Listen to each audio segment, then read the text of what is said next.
तुझ्याबद्दल मी जेव्हा अभ्यास करत होतो, तेव्हा मी काही गोष्टी वाचल्या, की तू कॉन्ट्रास्टलेस अँजिओग्राफी करतोस.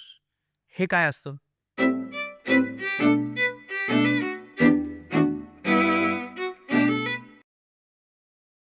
अँजिओग्राफी म्हणजे थोडक्यात काय आपण काय करतो, की हृदयाच्या रक्तवाहिन्यांमध्ये रबरची ट्यूब टाकतो आणि कॉन्ट्रास्ट म्हणजे स्पेशल रंग असतो. तो डोळ्यांना दिसत नाही, पण एक्स-रेवरती तो दिसतो. आपण हा इंजेक्ट करतो. ही क्लासिकल होणारी अँजिओग्राफी आणि अँजिओप्लास्टी. पण बरेच वेळा काय होतं, की काही पेशंट्सला ना या कॉन्ट्रास्टची ॲलर्जी असते. काही पेशंटला या कॉन्ट्रास्टमुळे किडनीला डॅमेज होण्याची शक्यता असते. आपल्याला सगळ्यांना साधारणतः माहिती असतं, की अँजिओग्राफी, अँजिओप्लास्टीनंतर किडनीला परिणाम होऊ शकतो. मग हा परिणाम होऊ नये म्हणून हा कॉन्ट्रास्ट वापरायचाच नाही. अशी ती टेक्नॉलॉजी आली ज्याला आपण कॉन्ट्रास्टलेस किंवा झिरो कॉन्ट्रास्ट अँजिओप्लास्टी म्हणतो, की ज्याच्यामध्ये आम्ही कॉन्ट्रास्टने रक्तवाहिन्या बघण्यापेक्षा आत्ता मी सांगितलं तसं इंट्राव्हॅस्क्युलर अल्ट्रासाउंड नावाचा प्रकार आहे, की ज्याने रंग न वापरता आपण आतनं अल्ट्रासाउंडनी हे सगळं बघतो आणि त्याच्या गाईडन्सखाली अँजिओप्लास्टी करतो. म्हणजे या ज्या कॉन्ट्रास्टने जो किडनीला परिणाम होण्याची शक्यता असते, स्पेशली डायबिटीज असणाऱ्या पेशंटला, स्पेशली ज्या पेशंटला किडनीचा बॉर्डरलाईन आजार आहे, त्यांना हा कॉन्ट्रास्ट वापरू नये म्हणून ही टेक्नॉलॉजी आली आणि खूप सुंदर आहे. म्हणजे आपलं क्रिएटिनिन थोडंसं जास्ती आहे, आपल्याला डायबिटीज आहे, तर लोक जे घाबरलेले असतात, की ते वाढू नये, आपल्याला डायलिसिस लागू नये आणि किंवा किडनीचे पेशंट ह्यांच्यासाठी सुंदर टेक्नॉलॉजी, की जिथे रंग न वापरता मी अँजिओप्लास्टी सुरक्षित आणि छान करू शकतो. मग अँजिओप्लास्टीचे काही प्रकार असतात? हो, अँजिओप्लास्टी म्हणजे आपण स्टेंट टाकणारी अँजिओप्लास्टी आणि स्टेंट न टाकणारी अँजिओप्लास्टी. खूप इंटरेस्टिंग कन्सेप्ट आहे, ज्याला आपण मेटललेस अँजिओप्लास्टी म्हणतो. म्हणजे क्लासिकली आपण विचार करतो आणि खूप जणांना ते ऑड पण वाटतं, की आपल्या शरीरामध्ये परमनंट धातू टाकला किंवा फॉरेन बॉडी टाकली, मग त्याचे परिणाम काय होतील?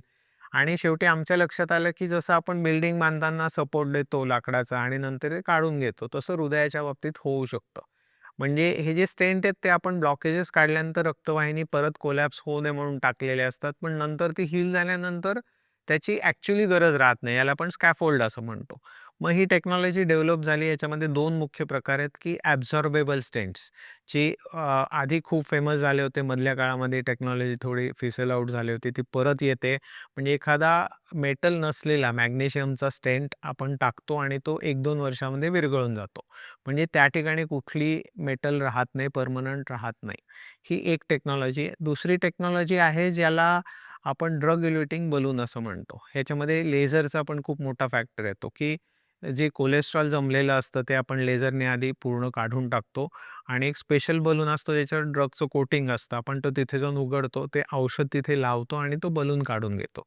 म्हणजे शरीरामध्ये कुठलाही परमनंट रेसिड्यू आपण ठेवत नाही. तर ही मेटललेस नावाची अँजिओप्लास्टी ही एक प्रकाराची आली. बरेच वेळा अँजिओप्लास्टीमध्ये टेक्निकली गोष्टी काही करायला लागतात.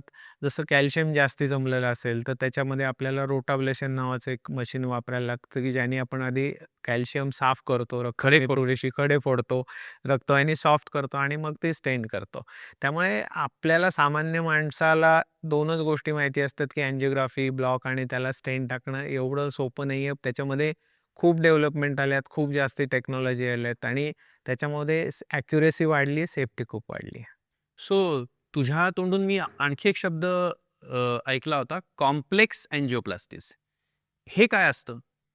म्हणजे समजा एखादा 70% ब्लॉक आहे, त्याच्यामधून वायर टाकायची, फुगा केला, तिथे स्टेंट टाकला, सिंपल अँजिओप्लास्टी. पण एवढं आयुष्य सोपं नसतं. बऱ्याच वेळा आपण हे टाकताना तिथून एक दुसरी रक्तवाहिनी निघत असते. की जी स्टेंट टाकल्यानंतर बंद पडण्याची शक्यता असते किंवा लेफ्ट मेन नावाची रक्तवाहिनीतनं 2 मोठे रस्ते निघत असतात आणि आपण चौकामध्ये काम करतोय तिथे. तेव्हा एक रक्तवाहिनी बंद पडू नये, एक ओपन करताना म्हणून आम्हाला कधी-कधी ती दुसरी रक्तवाहिनी पण ओपन ठेवायला लागते. मग ह्याच्यामध्ये दुसरी वायर टाकून आम्ही फुग्यानी डायलेट करतो. मग 2 स्टेंट एकमेकांमध्ये गुंतवतो आणि किसिंग बलूनने फिनिश करतो.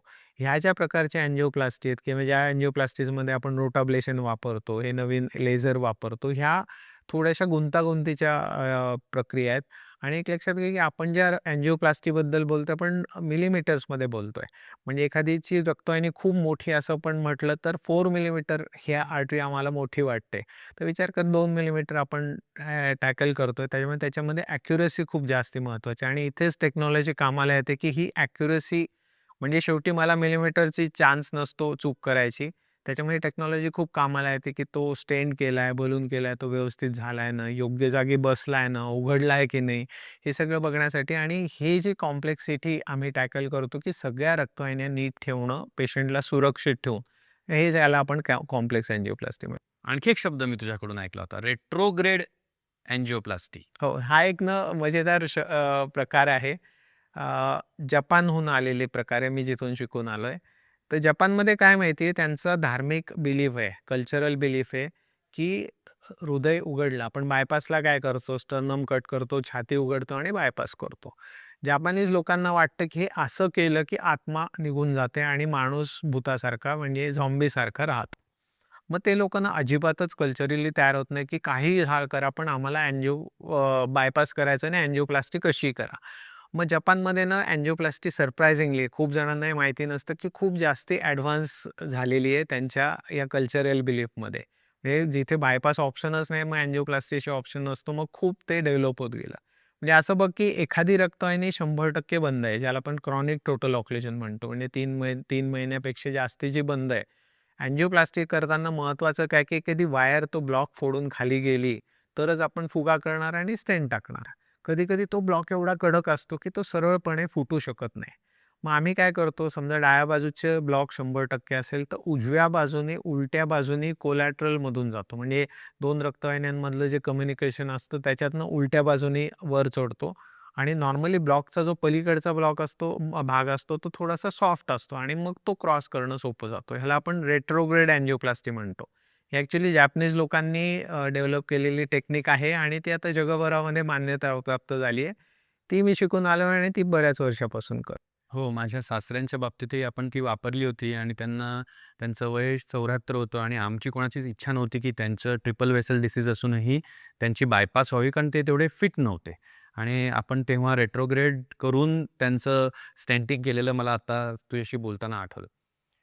बऱ्याचदा सामान्य माणसाला पडणारा हा प्रश्न आहे, की जेव्हा त्यांची अँजिओप्लास्टी करायची असते, तेव्हा डॉक्टर त्यांना सांगतात, की आपल्याला स्टेंट वापरायचा आहे. आणि मग त्यांना कळत नाही, की कुठला स्टेंट वापरावा. याच्या बाबतीत काही गाईडलाईन्स किंवा मार्गदर्शक तू करू शकशील? नक्की. स्टेंट तसे बघायला गेले तर सगळ्यात प्रायमरी किंवा साधा स्टेंट असतो, ज्याला आपण मेटल स्टेंट किंवा बेअर मेटल स्टेंट म्हणतो. म्हणजे थोडक्यात कोबाल्ट, क्रोमियम, स्टेनलेस स्टील या धातूंचा बनलेला असतो.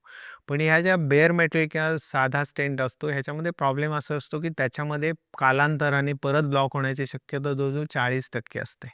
म्हणजे तुम्ही 100 स्टेंट टाकले तर 40 स्टेंट ब्लॉक होऊन येतात आणि मोस्ट ऑफ द टाईम एकदा स्टेंट ब्लॉक झाला, की मग बायपासशिवाय पर्याय राहत नाही.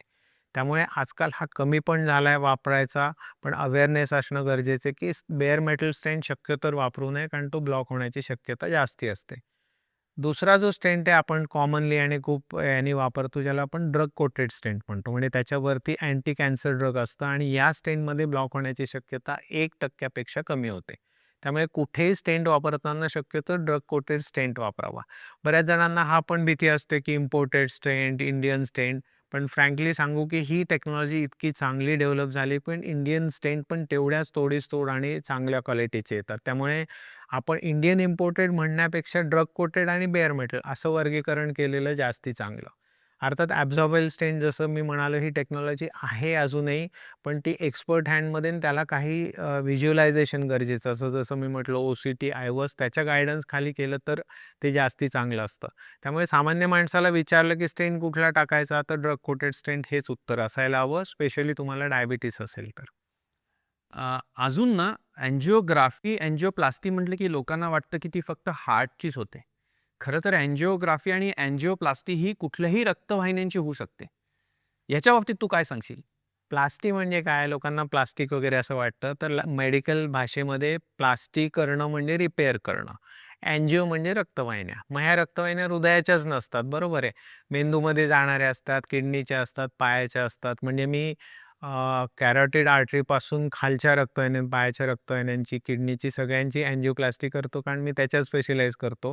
म्हणजे एखादी रक्तवाहिनी चिरफाड न करता आतनं जाऊन बलून, स्टेंट, रोटाब्लेशन यांनी रिपेअर करणं, याला आपण अँजिओप्लास्टी म्हणतो. मग तुम्ही ऐकलं असेल कधी-कधी किडनीच्या रक्तवाहिनीची अँजिओप्लास्टी असते. एखादा गँग्रीन होत असेल तर पायाची अँजिओप्लास्टी असते किंवा एखाद्याला स्ट्रोक आला तर आपण कॅरोटिड आर्टरीची अँजिओप्लास्टी असते. मेंदूमधल्या रक्तवाहिन्या आहेत त्याचे स्पेशालिस्ट असतात, न्यूरोलॉजिस्ट असतात, की त्याची अँजिओप्लास्टी करतात. तर ह्या सगळ्या अँजिओप्लास्टी वेगवेगळ्या प्रकारच्या आहेत आणि आपल्याला सामान्य माणूस म्हणून ते माहिती नसतात.